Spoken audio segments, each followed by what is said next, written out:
You don't stop missing your ex by trying to force yourself to stop thinking about them, because you're actually going to keep thinking about them. So how can you actually stop yourself from missing your ex when it feels literally impossible? Well, in this video, you're going to finally understand how to actually break that pattern and move on for good. So if you're new here, my name's Rita and welcome to Empowered Love Within. We're focused on healing, helping you to build up your self-worth and finally break toxic relationship patterns. So if you like that type of content, hit the subscribe button. Also, check out the description box to take my free attachment style quiz. And you can also find out more in the description box about my Attachment Reset Toolkit, which will help you break toxic relationship patterns for good. What really matters is taking action. So check out the toolkit. Now, if you watched my last video, why you still miss your ex even though they treated you badly, you know that missing your ex isn't actually about them. It's actually about your mind, your body, and your attachment styles. Trying to force yourself to stop missing them just does not work, because you're not dealing with logic, you're dealing with patterns. So the biggest mistake that a lot of people make is actually trying to force themselves, telling themselves, I shouldn't be feeling like this. They're trying to shut down those thoughts. But what's actually happening when you do that, you're actually keeping yourself stuck because you're resisting those patterns rather than actually working with them and trying to change them. So I'm going to give you some practical tips on how do you actually stop missing your ex.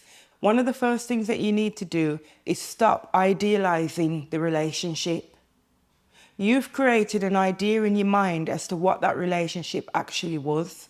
You're only focusing on the good parts. You're completely missing out on the pain and the fact that that person just was not right for you. So I want you to bring yourself back to reality. Ask yourself, why did the relationship actually end? How did they actually treat you? Because for as long as you're romanticizing that relationship, it's impossible for you to heal. You're going to need to break that addiction loop. Your brain has gotten used to this attachment, and every time you check the social media, replay memories, you're feeding into that attachment and you're making it stronger. The only way you can break that attachment is by starving it of your attention. So understand that you're going to have to go no contact, and you're going to have to do it properly. No checking in with them how they're doing, and if they check in with you, you're going to need to ignore it.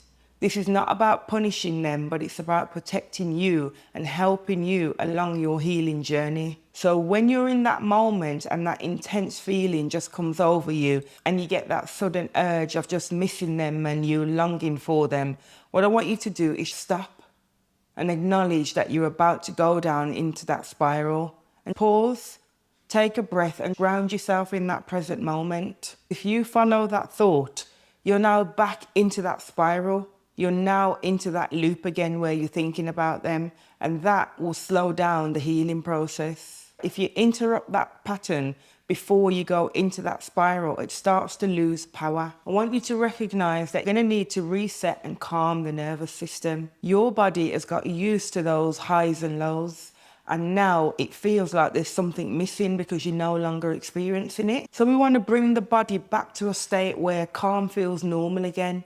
And you can do that through breath work, grounding yourself within the present moment, getting outside in nature, movement, anything that just makes you feel calm and grounded. You're now retraining your body that this is the norm for me now. When you were with your ex, you likely had a particular routine, and what we want to do now is change up that routine. If you keep it the same, then your mind is going to keep on going back to them. So you want to introduce some new routines and some new experiences. So your mind now starts to get used to what life looks like without your ex. So it's all about developing new habits. One of the really important things that you need to focus on when it comes to how to stop missing your ex is the people that you've got around you. Don't fall into the loop of revisiting that story every time you're around your friends or your family. If you keep talking about it and you keep on revisiting the past, you become stuck, and it makes it so much more harder to move on. So let the people around you know that I'm not going to be revisiting this story anymore. I'm looking forward and I'm moving on with life. When you're wanting to stop missing your ex, do not make the mistake of starting a new relationship in the hope that that will help you to get over the past relationship, because it does not work. A new relationship, before you've processed what's happened in the old one, is likely going to fail. You wouldn't have grown as a person. You wouldn't have taken the lessons that you need to take out of the old scenario.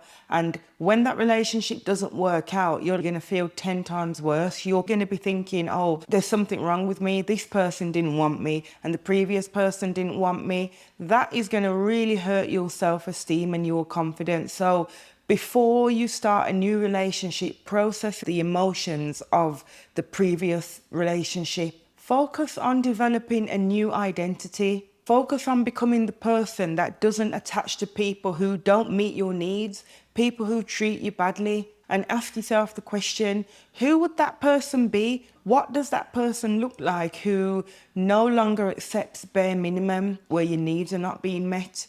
And go one step further and start visualizing that person.